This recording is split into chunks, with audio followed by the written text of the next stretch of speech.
este divendres es mantindran les temperatures altes. Farà calor a tot el territori valencià. Una xafagor que estarà lleugerida per les brises i els vents de xaloc i llevant. El cel estarà ras o quasi, i tan sols tindrà al sud algun núvol acumulat pels vents marítims.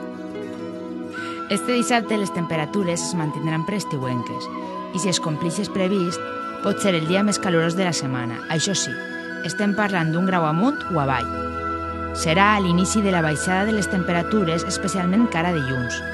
El vent bufarà fluix de llevant o xaloc a tot el territori valencià.